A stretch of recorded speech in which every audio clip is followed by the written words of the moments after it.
Hey guys, and welcome to the J and K Show. This is your Friday edition. We will be covering Thursday night football, and we will be making our predictions for this Sunday and Monday. Again, we have two Monday night football games. Yay! Of course, the second one is on at 10 o'clock at night. Yeah! Hey, yay, love it for our But West hey, Coast people. for the people on the West Coast, that's only 7 o'clock. All right. I wonder what it's like to get a 3 p.m. Monday night football game. Well, I guess we should just move to California or Let's do it. No, actually, I don't think I could do that. Oregon. No? Okay. Mm-mm. Well, last night, yours truly on the K Show, he called it. He felt it. The upset was coming. Little round of applause. The Cincinnati Bengals beat Pittsburgh. I liked it because they were at home. I liked it because the chemistry they showed right away and the motivation they had to get the ball to their best freaking player, it showed again last night. And if they're going to Yep. play like that, they might be able to go like 500 by the time Burrow comes back. They actually can win a game back and forth. You got to get the ball to the best player. And they were able to run the ball. They didn't try to run the ball a bunch, but when they did, they actually busted some long runs. What did you see out of that game last night, Jay? A Chase Brown sighting, which was weird. Yeah. He looked all right. The run game looked good. The offensive line looked good. Give Joe some time. And yeah, other than that, it was let's just throw the fucking ball to Jamar Chase. Why not? 23 targets. Get out of here. Kudos to 16 the catches. Woo! kudos to the offensive lines because honestly, they both gave their quarterbacks time to throw last night. There was 2 sacks but for the Bengals, but Aaron Rodgers did not get sacked. He did get sacked, however, by his own player after a touchdown, which really pissed him off. Like He was really, hot. Yeah. If I was that guy, why would you do that though? you end up Why hurting would him. you do that? If you want to give him a hug, like come up from behind him and give him a hug and be like, "Man, yeah, good job." You don't jump your big fat ass on his back. He What are cripples you down doing, bud? or something on it. Like he's had As a a torn Achilles. What are we doing? yeah, yeah, as a fellow big back, you don't want to jump on anybody like that. Hell no. Like he Especially turned, a he 80 pushed year the old guy. quarterback. What's wrong with you? Yeah, like come on, dude. I get it. He's excited. Yes. I understand that. You like to see that passion. Oh my God, not your franchise quarterback because they are one just injury away from just the season Your tanking and 40 going with Mason Rudolph. your 40 plus year old quarterback at that. Well, I don't want to Read the give him that room. much shit. Read I'm the 40 room. plus. But yeah, that was But hilarious. But yeah, Rogers, don't do that.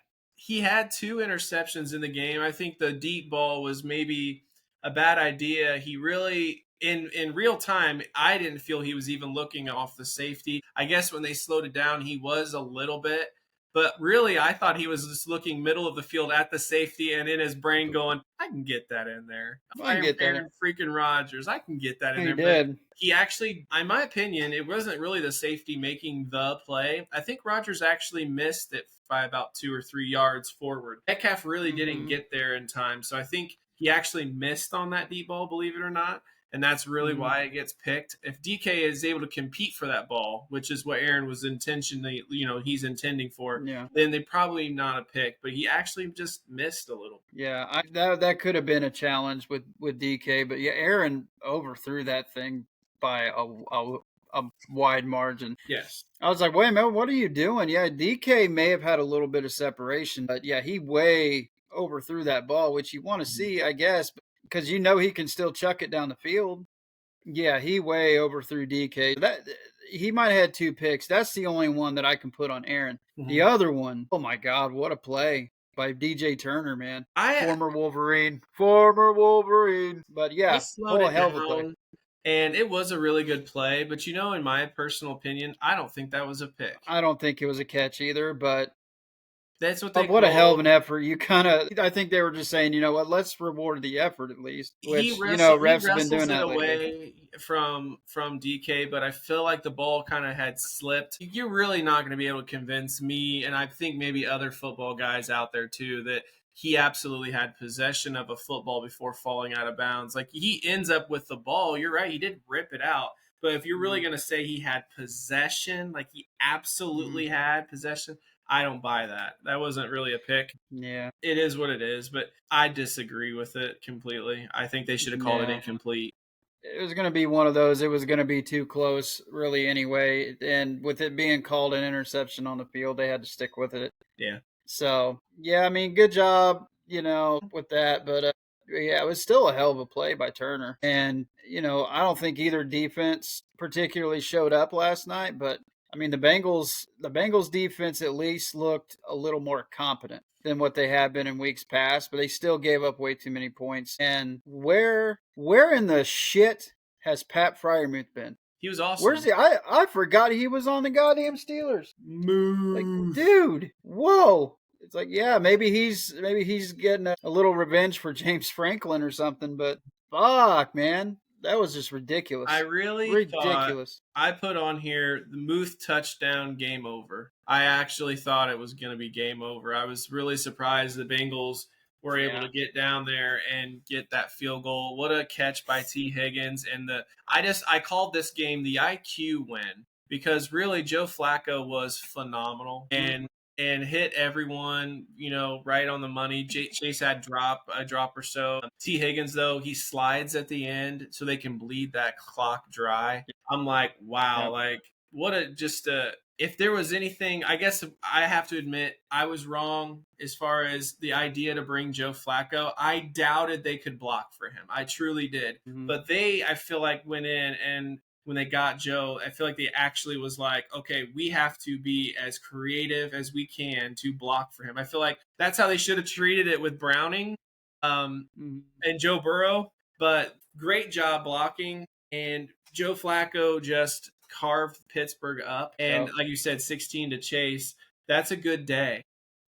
Oh, good day, my ass. It's a hell of a day, man. I mean, you got the two old men. I mean, both of them.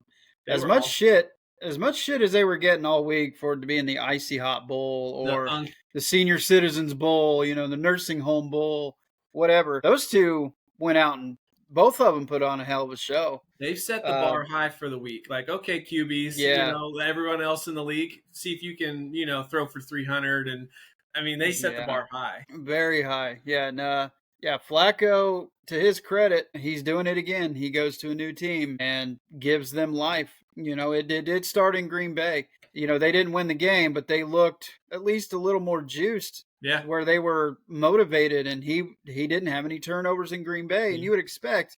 I've only been practicing here for a couple days, barely know the playbook. You would expect there to be a turnover or two, but he's taking care of the ball. Jake Browning sure as shit wasn't taking care of the ball. So he's just showing, hey, look, if we limit mistakes and we don't turn the ball over, we can probably beat 9 out of 10 teams if we really, really wanted to. Mm-hmm.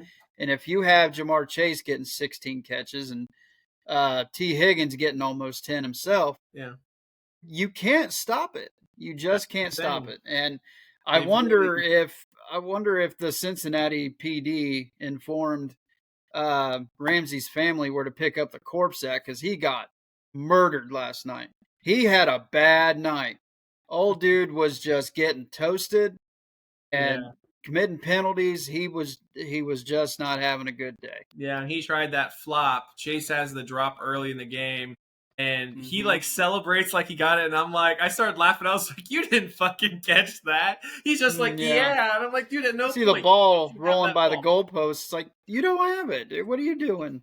And he just pretends. And I'm like, there's no fucking way they're going to call that a touchdown. And the very next play, Jalen Ramsey gives you a little bit of a McBride type flop. Like, it's too late. You're being beat. Mm-hmm. You're hand fighting. And when he gives you a little bump or a little, you go, and like, that's not Oh. going to fucking work. This isn't the NBA. Like, enough of the flop bullshit. Like, it's not the Yep. NBA at all. Yeah, that was it was sad to see, because he was so good, and he's not ass by any means, but I No. mean last night he got torched. He was playing like the And best receivers in the league. I mean, that's a tough fucking test right there. yeah, yeah, yeah, Especially when they're yeah. going to But I throw mean, them at least 20, it was like 25 or 30 fucking passes to those two alone because they caught mm-hmm, 22 between the two of them. So yeah, that's a tough day where they're just occasionally switching sides. Jalen either follows the best receiver in the league or he doesn't, and then the other guy is standing there. He's like, "Fucking hey, this is T Higgins." Yeah, That's a yeah. tough fucking day as a corner.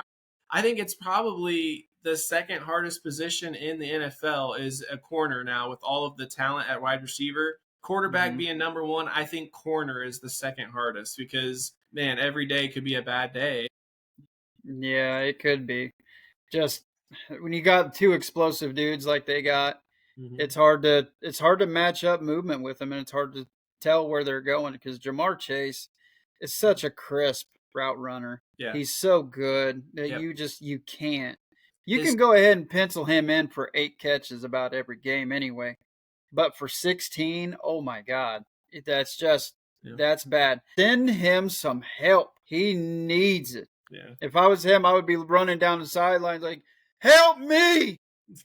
Just give me some help," because he needed it. Both teams ran the ball like we covered a minute ago. Chase Brown had a sighting. He only 11 carries, but he had over 100 yards. And Yep. Jalen Warren coming back in, 127 yards. Like both teams Yeah. ran the ball well.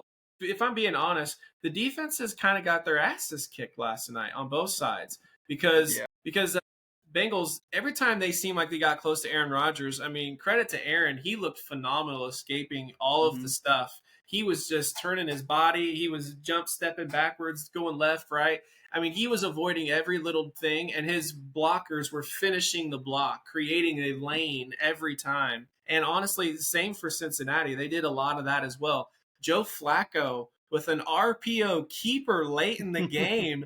I couldn't even. I was Yeah. like, wow, this is very Peyton Manning esque, like the Mm-hmm. slow moving run, but it's a first down. Yeah. It's like it's so clear and open. I'm like, wow, took an hour. Yeah. Did not see that coming at all. I mean, what a time to call it too on the last drive of the game, and you got to go down. You got to get points. I mean, it's a ballsy fucking call right there. For we'll just go ahead and waggle Flacco out for 12 yards. He pulled it off too. It's like, Jesus, what can this guy not do tonight? It just I'm seemed gonna, like everything that he did was the right call. I'm Even the two gonna. sacks he took were not bad. No, they were correct sacks. You take Yeah, them and you just move on. yeah. So he made almost every right decision last Yeah, night, and that's kind of scary now. And it's like maybe who knows what Cincinnati's going to be able to do. For the rest of the season, maybe this starts something. Maybe it turns out to be nothing. It was just a one off. that's what I But was. they go to Pittsburgh here in a couple weeks, so we'll see if they can do it again. That's what I was about to get to. The NFC will be fun. There are some good teams on the NFC, but I'm just going to say book it. The end of the season for the AFC is going to be fucking nuts. Absolute Nuts. It's gonna be bloodbath. crazy. Just there's teams that are at the top, like Kansas City was struggling, Cincinnati. I'm starting to look at some of these teams, like you have Indy and Jacksonville that started hot, and when the dust settles, you're going to have like all these teams within a couple games of each other. In my personal opinion, you're going to Mm-hmm. have like 10 teams in the AFC all vying for these last 7. It's going to just be bad. So Yeah. tune in if you have to choose between the two. Tune into an AFC game in the last month or 6 weeks of the year because I think they're going to be just every game's going to be awesome. Mm-hmm. There's so much talent and so much rhythm and momentum with some of these teams. Like I said, I think Cincinnati's going to be able to have a shot at 3-4. Stand corrected. I mean, teams like Carolina, I stand corrected. There's just certain like when you see the momentum happen, the Giants, when you see the momentum, that is the type of medicine that can get you on a run late in a year. And when you already have Yeah. good teams ahead of them and they're going to get in the mix, it just creates this big influx of good teams. So get ready because I think it's going to be crazy. Yeah, that I think week 18 you're going to have at least one or two teams, if not more, who are going to be going from hosting a home playoff game to being a wild card road team. And it could mean a Super Bowl run or it could mean a one and done. A lot of fortunes are going to be decided, I believe, week 17, week 18. Yeah. And it's going to be fun, at least like you said on the AFC side. Maybe not so much on the NFC, but yeah, it's going to be crazy down the finish for sure. I honestly feel like we might not have a division winner in any of the AFC divisions until the final week. I really think that New England and Buffalo could be within a game of each other.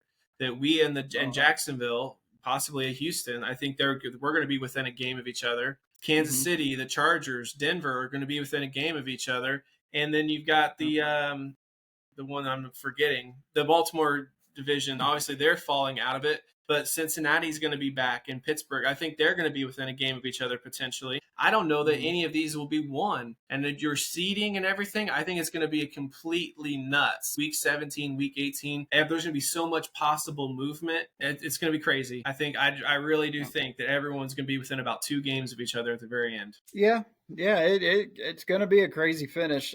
But you're usually going to have at least one division wrapped up by then sometimes, Usually. but who knows about what Buffalo's going to do? Who knows about what New England can do? Mm-hmm. But the cool thing about it is there's at least two teams in each division that are 100% in it. Yeah. And sometimes by now you usually got somebody who's making a big ass run. You got a 5-1 team, and then your second place team is under 500. Mm-hmm. So, but it's at least nice to see. It's a breath of fresh air to see all these divisions that are going to be up for grabs, Right. and everybody's so close right now. Yeah, it's still early, but to see that you can see what's coming. Yeah. You can kind of see it down the road. Somebody's going to fall on their ass. Somebody's going to hit a bump in the road. They're going to go on a losing streak, Yeah. winning streak, vice versa. So it's going to be an exciting stretch for sure. Yeah. I would say just a couple weeks ago, we were pounding the drum. Man, Buffalo's going to the Super Bowl. You were saying, hey, the AFC East is trash. 2 weeks later, New England's first place in that division, and it's just like, Yeah. okay, we're in for a treat at the end of the year. This is going to be good.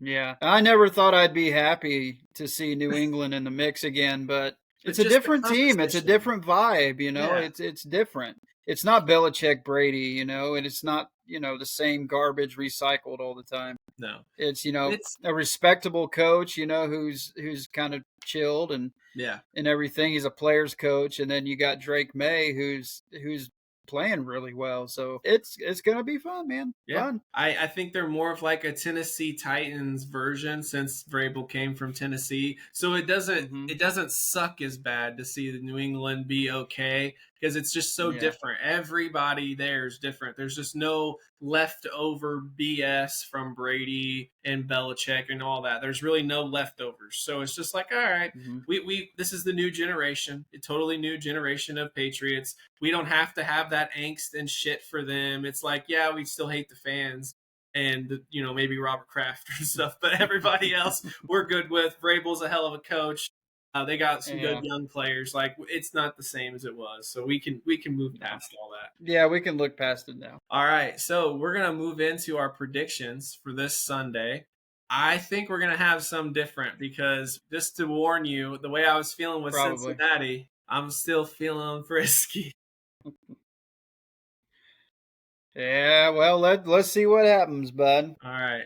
So we'll start off, of course, with the London game. London. Just in case you couldn't hear me, London. Okay.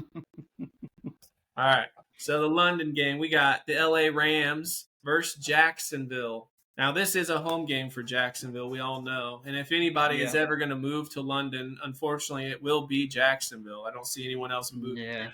Florida doesn't need 3 teams anyway. I also put a petition out that if they move anyone to London, rather than create a new team, I think they need to join 2 teams also, and then you can create a new team to even things out. So I think they should join the Panthers and Dolphins or something. They should make 2 merge together, and then they'll create a new one because some of these teams are not very good. But anyway, back to the Rams and Jags. Who you got in that one, Jay? Well, there's no Puka. No Puka For the Rams. That's going to hurt them. But they also have, if I'm not mistaken, I believe the Jags are also going to be without Devin Lloyd. So that hurts. But I think, and I may be taking a shot in the dark here, but I think Jacksonville is going to I think Jacksonville come out on top here. Damn. Just me. Yeah. Well, that sucks. I also have Jacksonville. God damn Yeah. it. Yeah. Well, their defense is really improved, and I don't think just missing one guy. He might be arguably their best defender. But if I can recall correctly, they still have Josh Allen on that defensive line. So Allen Hines. who gives a shit? He's Josh fucking Allen. But they still got a pass rush, so and they're still causing turnovers. They're still, I believe, top two at least in the league in turnover margins. So I would say give me the Jags. I would say that the Rams beat us because of Puka Nakua. They won't beat Yeah. Jacksonville without Puka Nakua. That's just my opinion. Definitely could be wrong. I just don't know if they can make up the Puka with Jordan Whittington and Tyler Higbee and Ty Atwell or whatever. Tutu Atwell. I don't know that they can make up that kind of stuff. Devontae could have himself a game, but like you said, Jacksonville's defense has been pretty good, and I don't see a reason why Jacksonville can't win their game at their second home. So I'm taking Jags. Yep, I agree. All right, moving on to the next one. We got the New Orleans Saints at the Chicago Bears. The Chicago Bears riding a 2-game win streak, doing the same thing twice. Late second field goal. Who do you have in this game? I really want to pick the Saints. I really do. Yeah. Because I just think, it's not quite cold time in Chicago, but it's going to be wet. It's going to be rainy. It's going to be cooler. So with the elements involved and everything, I'm going to have to take Chicago and let them continue their little streak. Caleb Williams isn't doing anything to blow you away, but he's not doing anything to give it away either. Right. So he's making good decisions. DeAndre Swift looked really good Monday night. So maybe they can carry on that run game. It can keep moving like it did. Ben Johnson, if he can get this win at home and give him a 3-game streak going, he's going to deserve a lot of credit. Yeah, I'm also going with the Bears. Mm-hmm. I wanted to go the Saints. We all saw, I believe, Kamara dashing our dreams by telling basically the world that if he's traded, he's going to Cancun for a little bit, taking him a nice vacation. So I guess he's not going to go anywhere. But not. He's a loyal man. He is a loyal man. Here on the J&K show, we did acknowledge the fact that he wants to be in New Orleans. And the fact is if he woke up tomorrow and he wanted to go somewhere, I still think he ends up in Chargers. But he doesn't want to leave. I don't really know why. I guess winning isn't as important to him as what he has built or his foundation in New Orleans. He's just happy there. And that's awesome. Kudos to him. He wants to be the guy that played with the same team his whole career or something. Kudos to him. If I was a guy that's like, hey, he wants to win, then I would be like, I would recommend you ask for a trade. That you gave them everything you could, and they're not in a position to win a Super Bowl. But he wants to stay. Having said that, I think that Chicago is starting to build a little bit of momentum, getting the monkey off their back with the Commander game and stuff. They're starting to become a little confident that they won't be out of a game. Like they can win it at the end. I think that matters in some respects when you play. And then when you play in front of your crowd, that little bit of extra juice. I mean, that kind of stuff is really how you win games in some respects. So I'm going with Chicago, even if I think maybe New Orleans is actually a little bit better in a ways. I think Chicago will pull it out. Yeah, I think Spencer Rattler might have his actual first terrible game just because of the wet weather, cooler weather. A lot of slipping and sliding probably going to be going on, so it's going to be one of those good old-fashioned mud bowls. I'm here for it. All right, bear down. The next game we have is Shut up, please. That what a delayed laugh. Like what a delayed laugh. You good? I'm good, man. All yeah. Right. Anyway, we got Miami at Cleveland. Ooh. I'll take the reins here. I have a prediction. Here's my bold take, okay? This game here at 1-5, if Cleveland were to lose, darn, nothing happens too much. They lost. They're in a rebuild. But if Cleveland wins, Mike McDaniel is fired.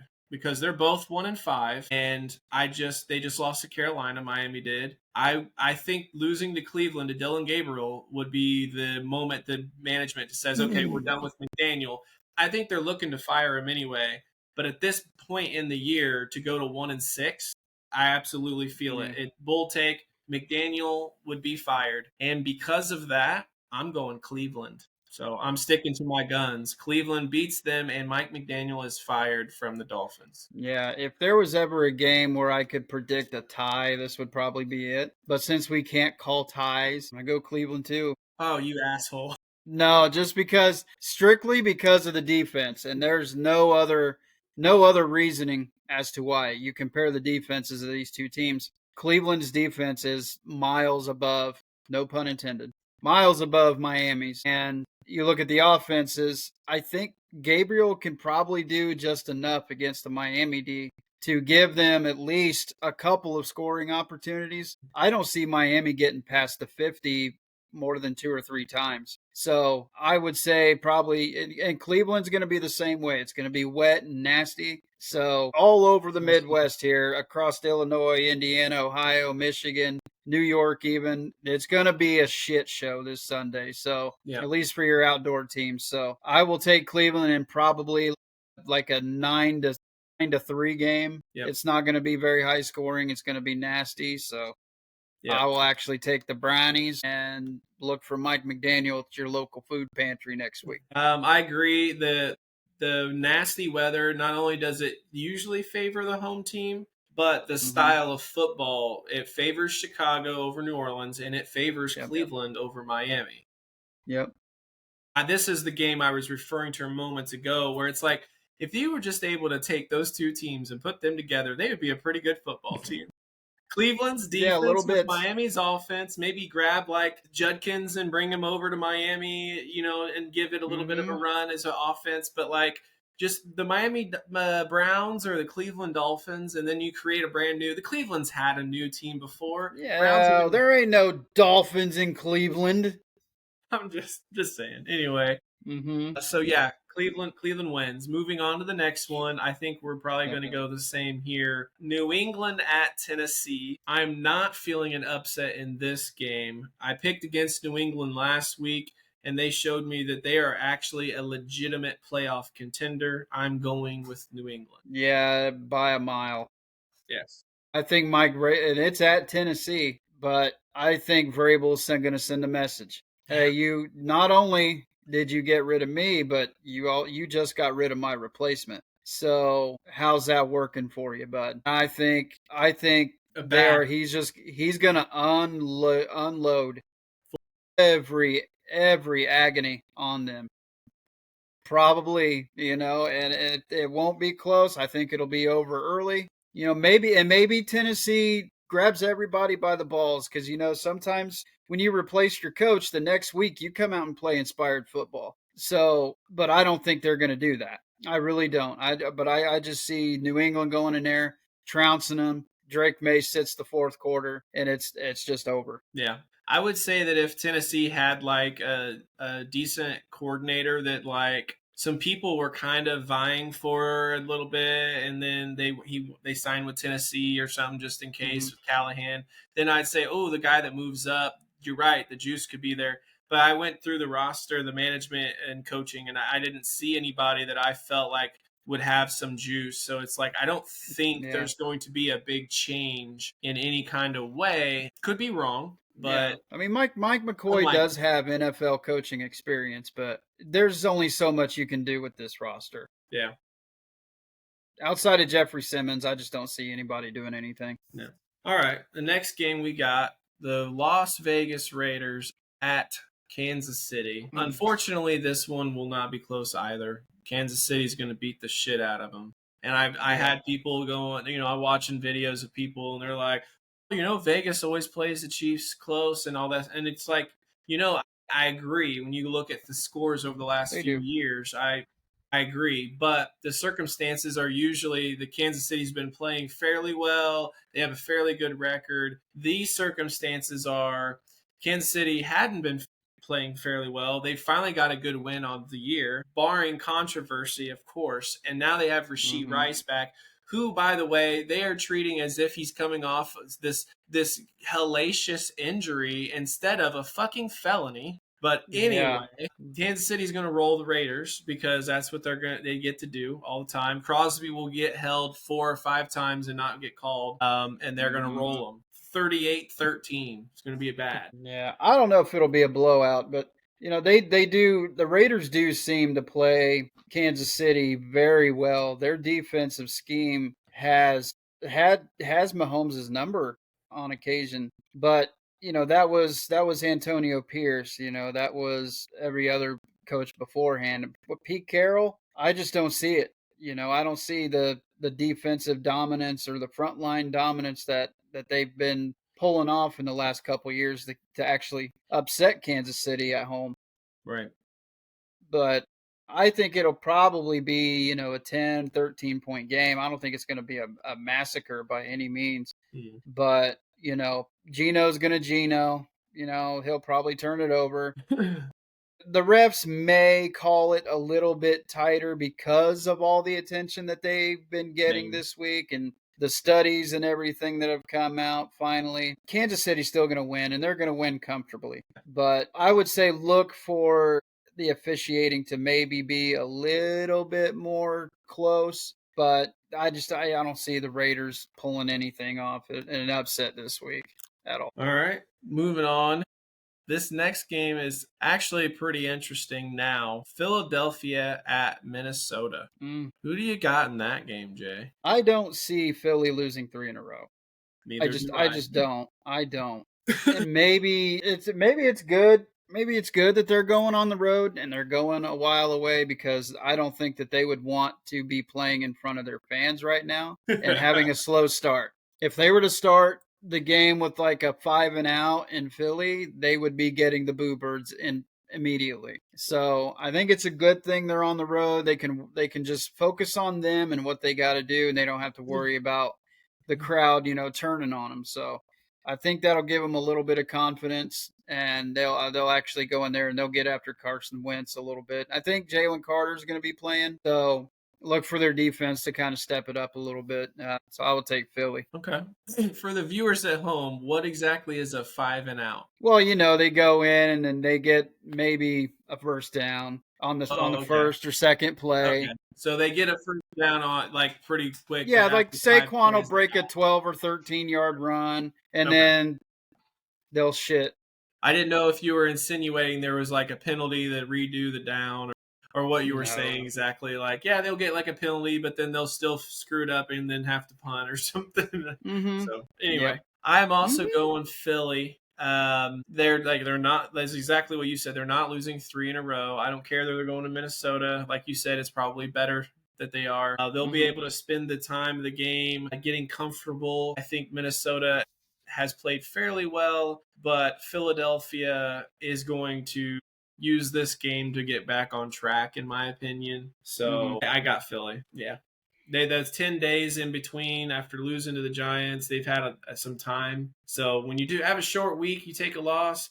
The positive is you have a longer time to get yourself back on track. So I got Philly for that reason. Yeah, the only bad thing is that the Vikings are coming off a bye. So they're going to be a little rested. So you just maybe hope that Philly kind of shores up their corner play a little bit, because if you allow J. Jeff and Addison to go off on you and Minnesota upsets them, then they're going to start chirping, and it's not going to be good. For Philly's sake, I'm picking them to win just so it stays a little interesting over there, but we'll see what happens. Okay. It could be close. Could be. The next one we got Carolina at the Jets. And I flirted back and forth with this game because I'm like, we always have to keep in mind that even though there are teams that aren't playing as well, there are teams, they're going to get a win or two here or there. And so you got to pick the right ones when they come. But this isn't one of those times. I'm actually going to go with Carolina. They deserve my pick for how they've played recently. I said I was going to start treating them like an actual football team. And any team that is running the ball for over 200 yards, getting the other running back to help that, playing the defense that they've been playing, they should have no trouble beating the Jets this week. So I'm taking the Panthers. Give me the Jets. No! Give me the Jets. They're getting the win. Holy They're going to win. They're going to win this week. The New And York I'll tell you why. State Jets. And you've already said it. Second, that you start to respect the Carolina Panthers, they are going to let you down. And Chuba Hubbard's coming back this week, so you know they're going to fuck that rotation up. So, yeah, I don't give a damn. I think the Jets get their first win. Carolina's going to do what they do. Bryce Young's going to turn the ball over. We were getting razzed. We were getting razzed on YouTube by a person saying that we should not be calling Carolina trash when they are 3-3. And I said, you're absolutely right. If you watch the full video, I talk about how I'm going to start treating them like an actual football team since they have seemingly left their trashness in the past. And of course, you double down and go, they're still trash. Well, they're not trash. They're not a trash team. If you're 500 in week 6, you're obviously not trash. Okay. You are an average team. Right. That's what they are. And the Jets, however, are bad.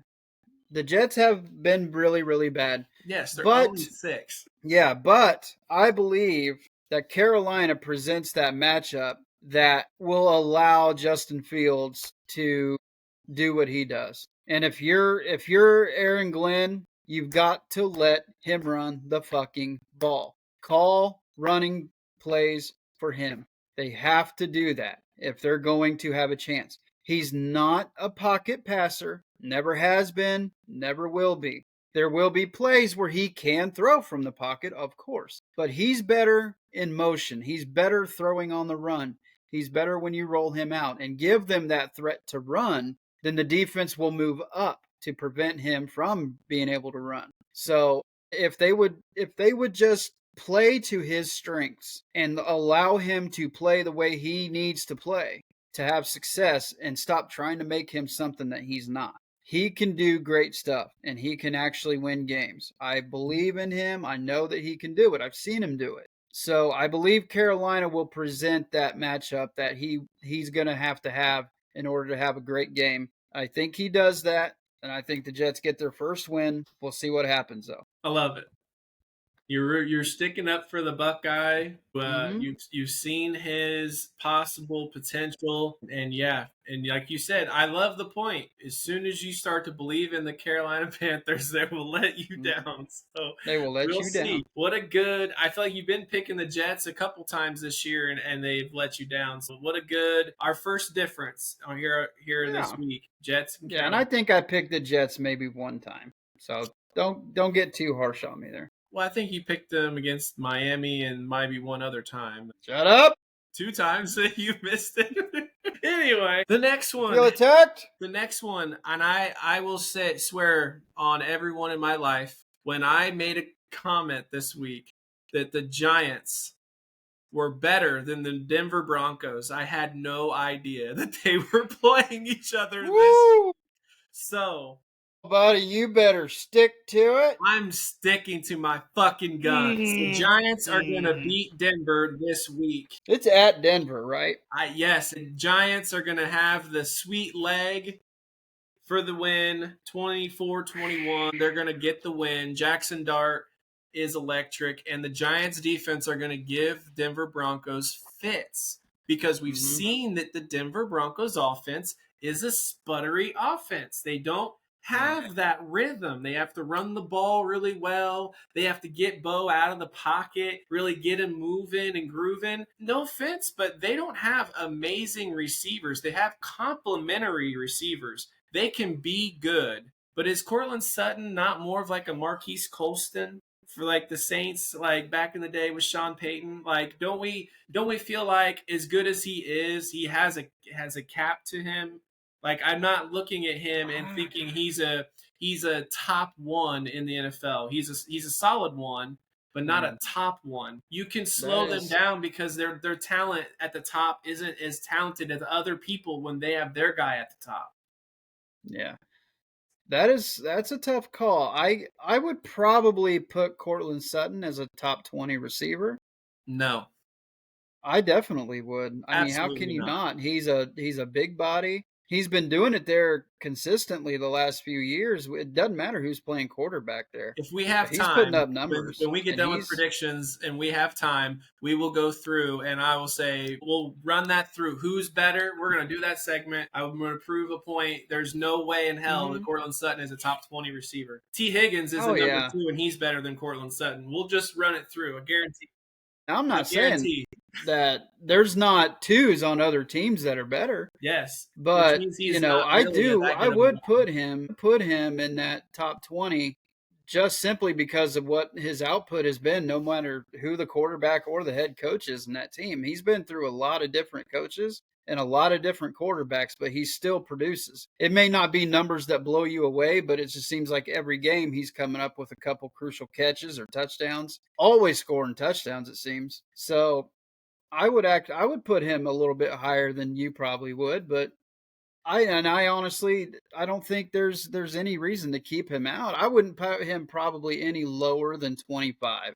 You could probably talk me down to that, but I was going to say I that wouldn't put him much lower than that. he's barely a number one receiver, so I would have put him just past 25. Yeah, I don't know. I have a hard time agreeing with that. But Okay. I'm sure you got your stats and you got your Um, numbers and stuff, but the point I'm I'm not making, buying it. the point I'm making is they are not that amazing on offense. Their best game came Mm-hmm. against the Bengals. They were awesome and they like made a point to shove it up their ass. And in my Mm-hmm. opinion, they were doing it because they wanted to take full advantage of the fact that they could shove it up their ass Yeah. because the other teams in the league actually slow them down. And the G men are going to slow them down. If Dart doesn't protect the football, then they're not going to beat the Denver Broncos. And the Denver team, they're getting by because of their defense. They are as Mm-hmm. good as they are because of their defense. It's not because of their Absolutely offense. right. Yep. So Absolutely right. if Scatabo and them, if they don't protect the football, they'll lose. I think they are going to protect the football. I think a lot of people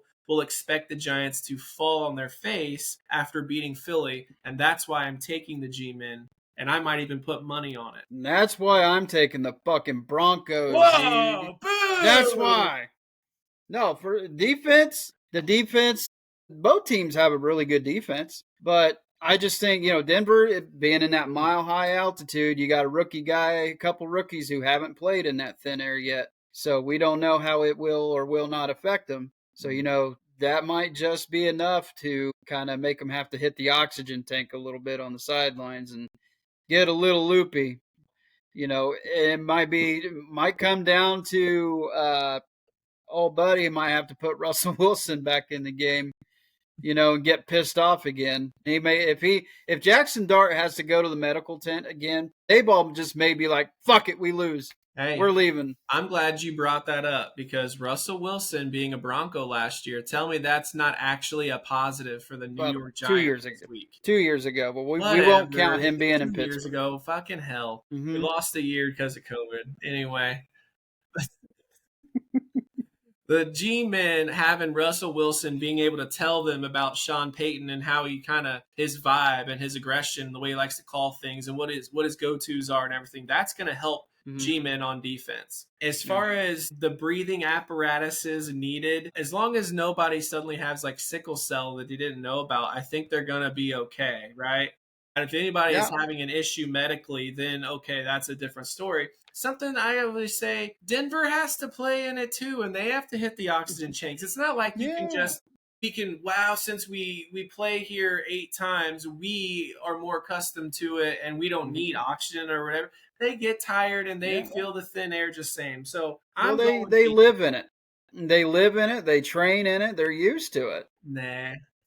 And you got this New York team just ain't used to elevation. So Don't let me down, um, Dayball. Don't let me down. he will. He's gonna let you down like Carolina is. Good baby. All right. Let me down, gentle. The next game, Indianapolis at the Chargers. Who Mm-hmm. you got, Jay? I think the second trip to SoFi will be a lot better than the first one. Okay. It's probably, who knows, we may see half the stadium full of Colts fans with the way it is out there.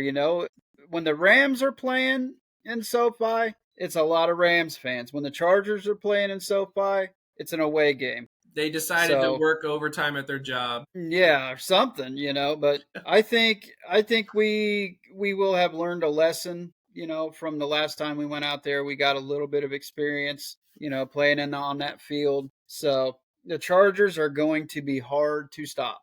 They're going to be hard to stop, especially if we can't get our guys on defense to play a little bit better, to make tackles and to actually perform well. So we need our pass rush to get home for real. If they don't, it could be trouble. But I think that we can actually score on the Chargers, and I think it's going to be probably both teams will probably score in the 30s.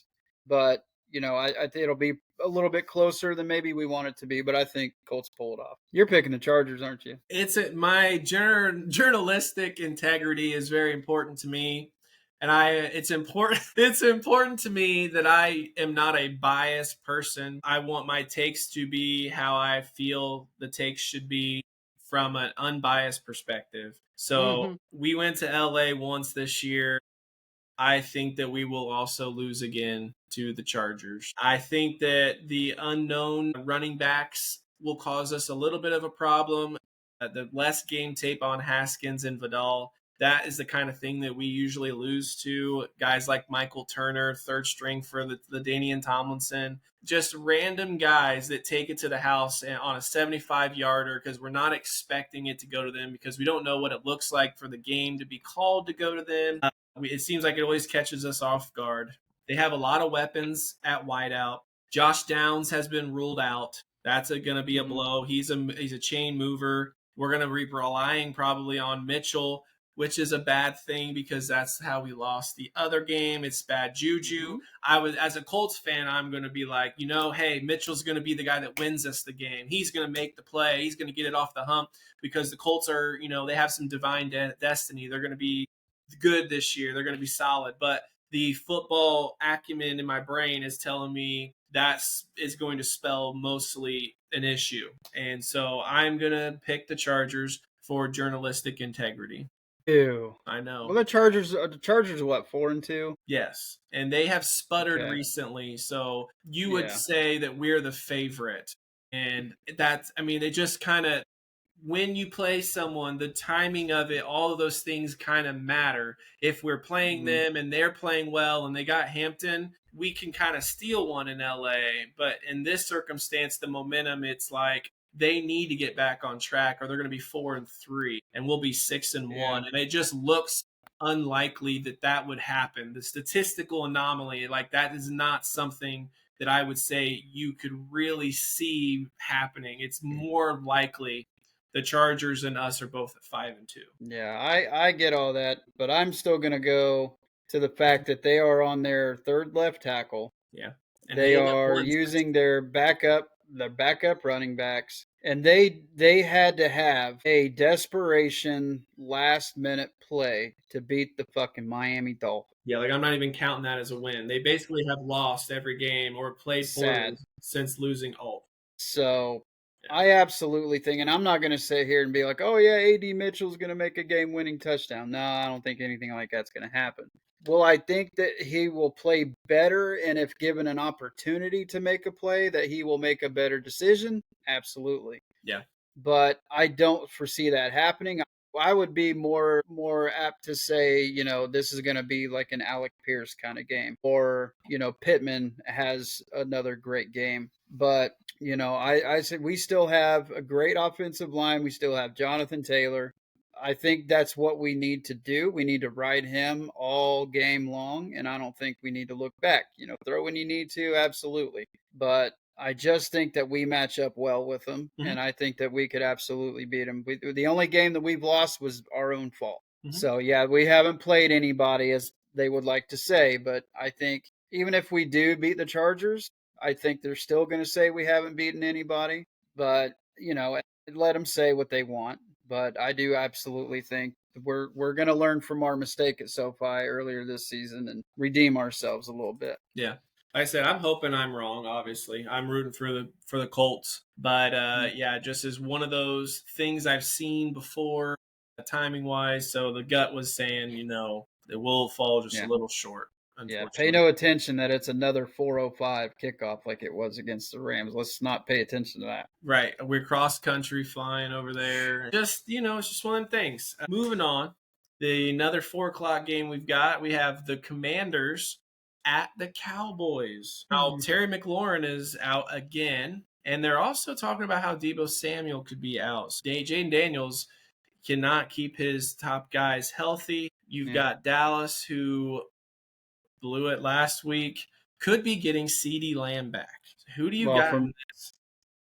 from CD's mouth, he's going to be playing with no limitations this week. So Yes. he's very confident in what he's going to be able to do. But I have to pick Dallas this week. Yeah. If they do have CD back, you have him and Pickens, Ferguson. I mean, pick your poison. It's going to be hard for Washington to stop everybody. So look at what DeAndre Swift did to that defense. So I have a feeling that Dallas will be able to lay it on them with a little bit of run game and some play action and stuff. Yeah. I think Dallas's defense isn't very good. And it Mm-mm. had me earlier in the week. I picked the Commanders to win, but I have switched my pick and I am also taking the Cowboys. I don't like Mm. Jaden Daniels having to rely on Luke McCaffrey, and Chris Moore possibly also has lost running Mm-hmm. backs. It just feels like he's on an island by himself. And Dallas needs this game at home for the division right now. So I think that matters a lot. If Debo and then even McLaurin were going to be okay, then I think I would have kept my pick. But I went ahead and I switched it to the Cowboys. Yeah. Yeah, if they have Debo, I mean Debo's a cowboy killer. So Yes. when he was with the Niners, he would always light the Cowboys up. So if he's healthy, maybe it's a pick 'em. But with Dallas getting a little bit healthier, I think that they'll actually put up just enough points to get away with it. Yep. They'll just outscore them. I just don't have a lot of faith that Washington will score enough. They're gonna score though. They're gonna get one to McCaffrey and one to Ertz, and maybe they'll get one to a running back or a Chris Moore. Like they're gonna score. Jane Daniels is gonna get him some touchdowns, and they're gonna be at least in the 20s. But I just think Dallas is liable to outscore them. That's why I'm gonna Yeah. switch to them. So Yep. all right, we about had four in a row there. The next It's a welcome one. sight. Yes. The next one we have Green Bay at Arizona. Not sure if 100% if Kyler's going to be back or not. That would not change my decision. I'm going with Green Bay because I think that defensively they should probably keep Arizona from getting a lot of points, and I think Green Bay will get just enough, and I think Josh Jacobs will get them going. So could be a close game, but I will take Green Bay.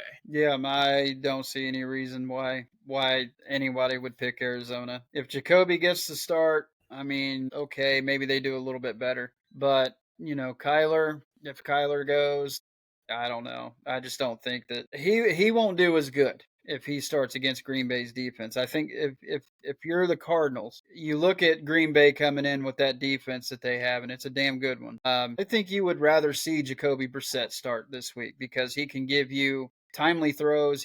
He can read defenses a little bit better and doesn't have to worry about his little pygmy feet running around and getting taken out. You know what I mean? Kyler has to run 30 yards just to complete a 7-yard pass. So I think Jacoby would give him a better chance and he would make the game closer against Green Bay's style of defense, at least. But I don't think it'll matter either way. I think Yeah. Green Bay rolls them.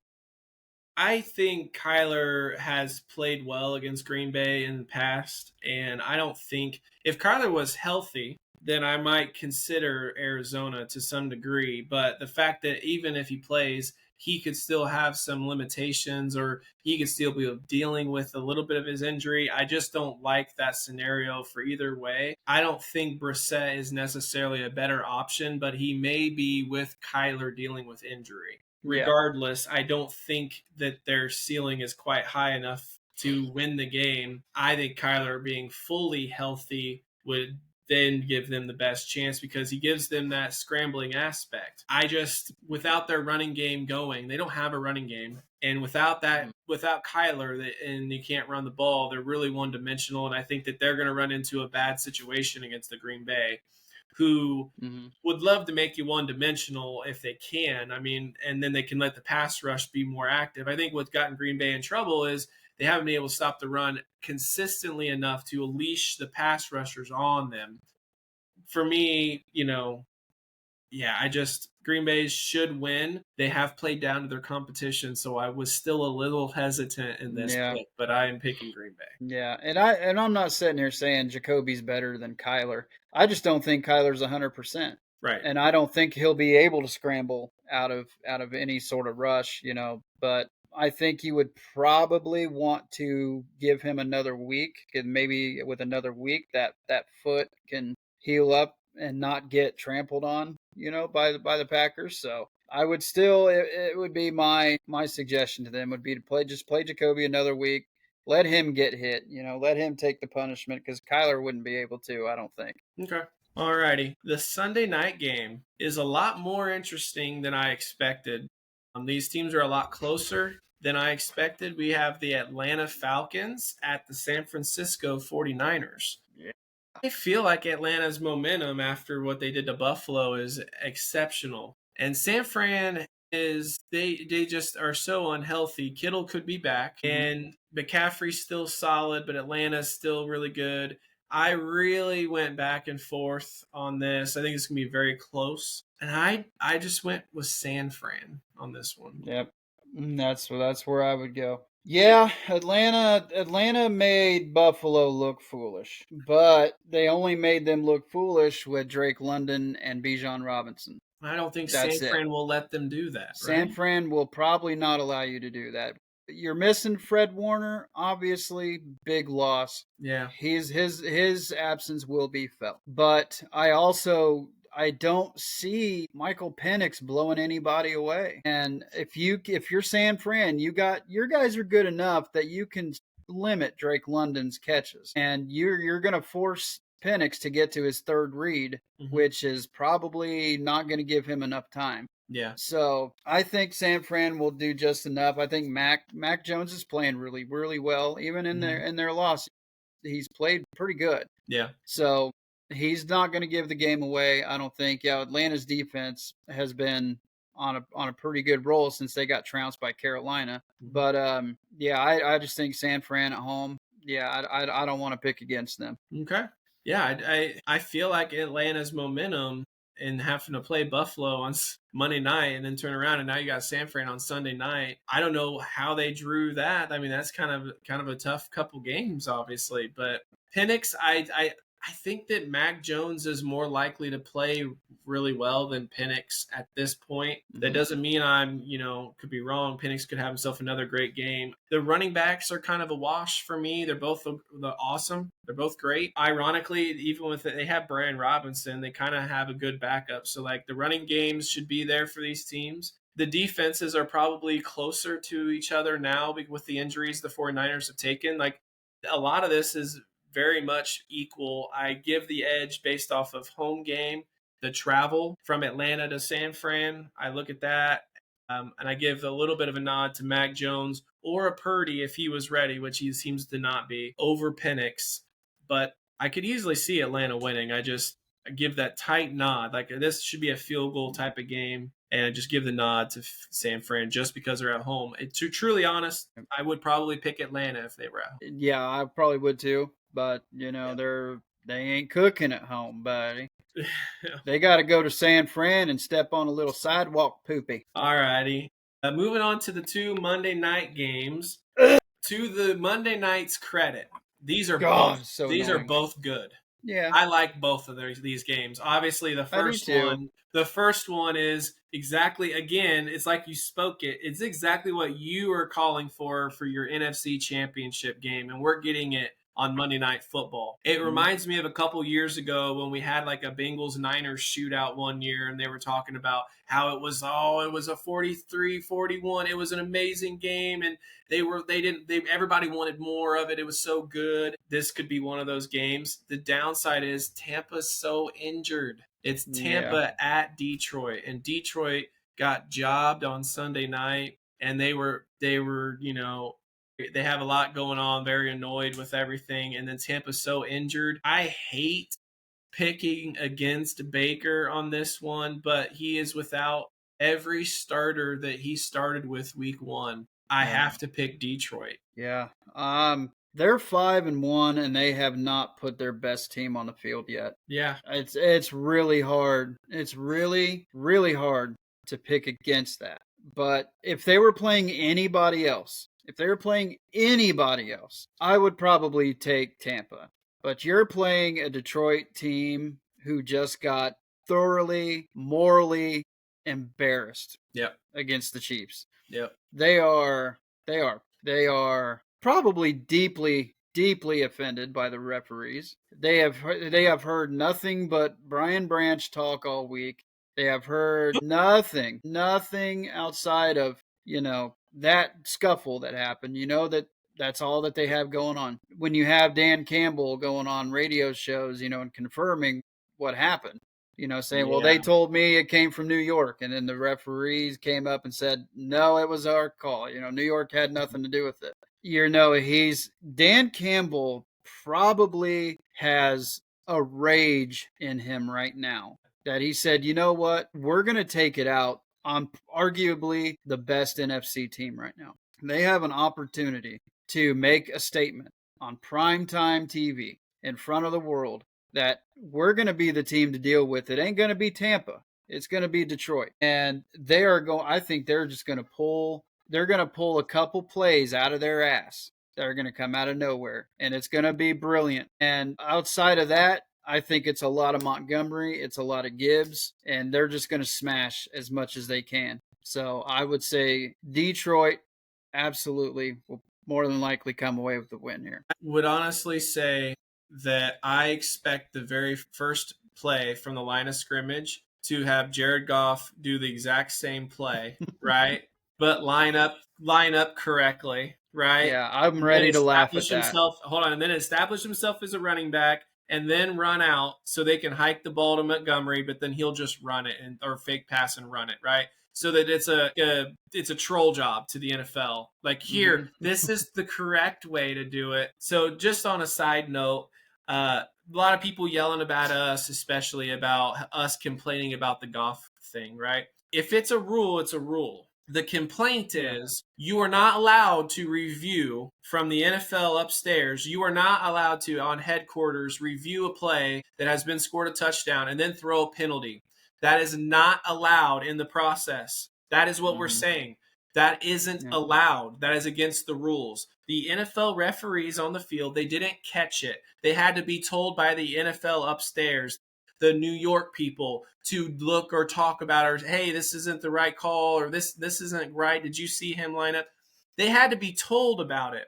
The reality is in most cases, the refs would have missed the call. It would have been scored a touchdown. You'd have talked about it after. You'd have actually said that the Chiefs got screwed. And then we'd all be on here going, oh, yeah, they missed that call. The refs need to know the rules better. But instead, New York intervenes. They are not allowed to do that. Period. Nope. That is the problem. Nope. That is corruption because you're not allowed to. They like literally waved their big old you know what and was like, no, that isn't allowed. Well, I'm glad you guys know the rules. When you get in the off season, train your refs better. That is not how it works. You are not allowed to do that. You can't throw a penalty on a play that you missed. It is a legal motion, and you have to throw it at the ball when it's hiked.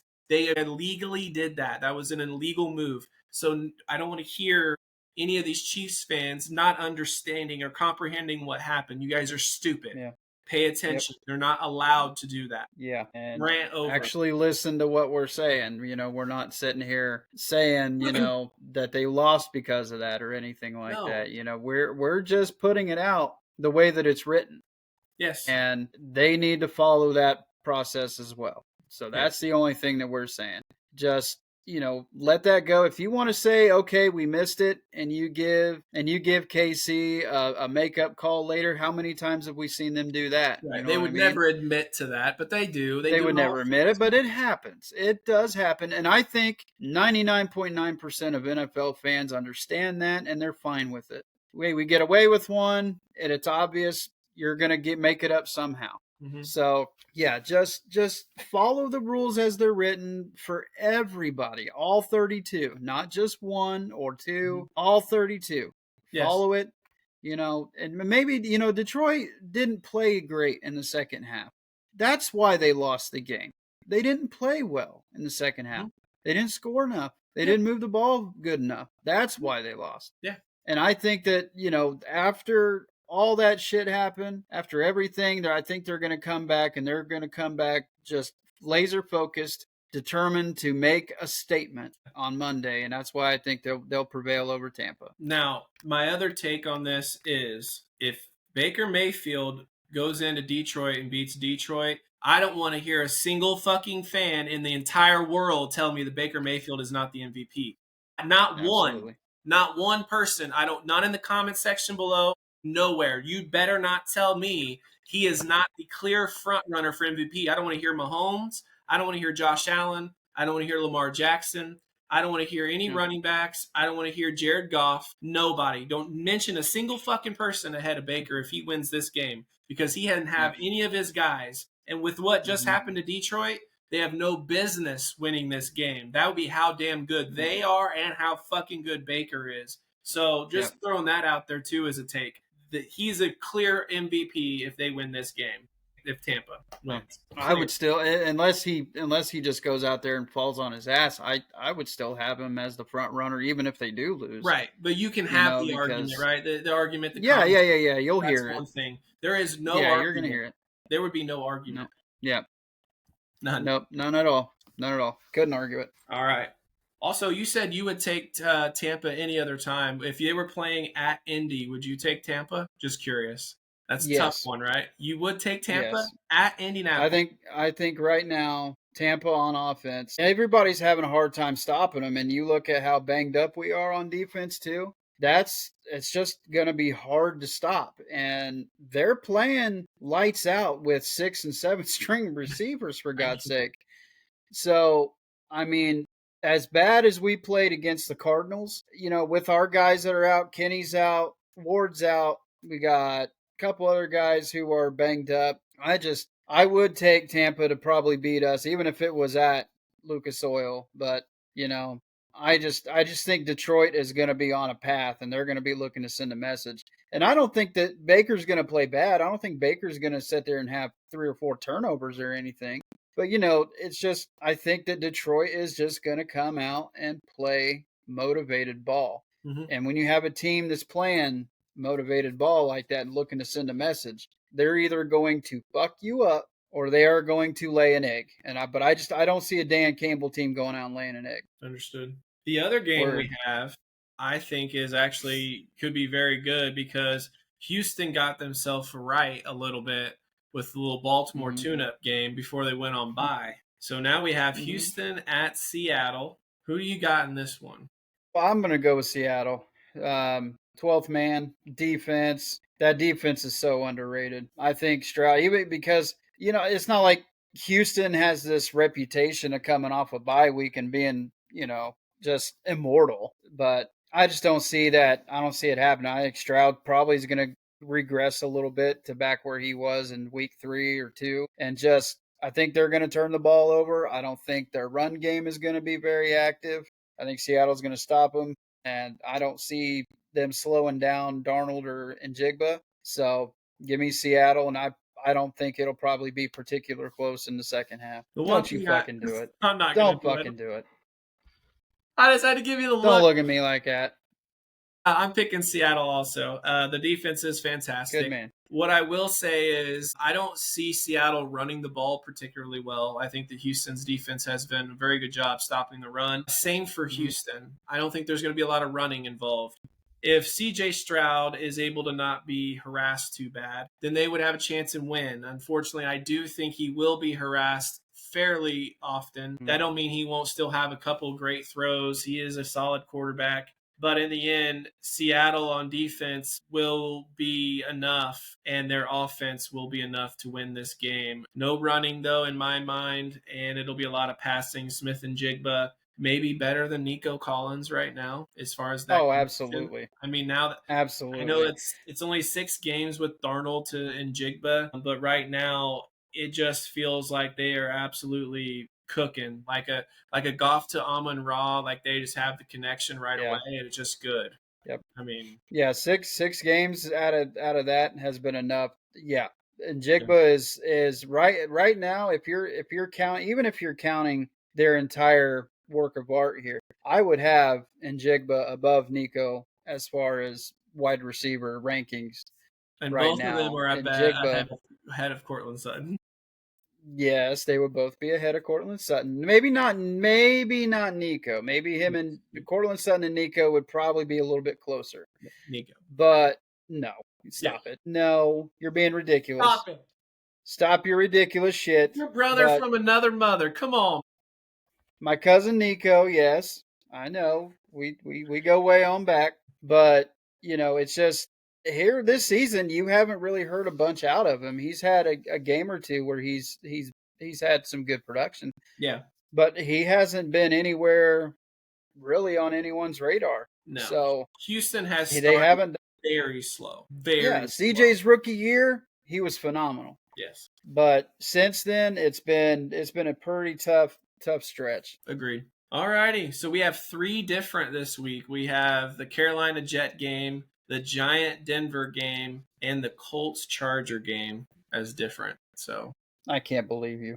I'm so sorry. You scumbag. But just think, if I didn't do it here on the J and K show, then we'd only have 2, and we could just tie. What a little lame ass way of that. So now that there's an odd number, now there's no way to tie. One of us will have a better prediction than the other. That's exactly why you did. All righty. Well, thanks for tuning in to the J and K show. And thanks for the committed liking and subscribing and watching. We're having a good time here. And till Monday, we'll see you.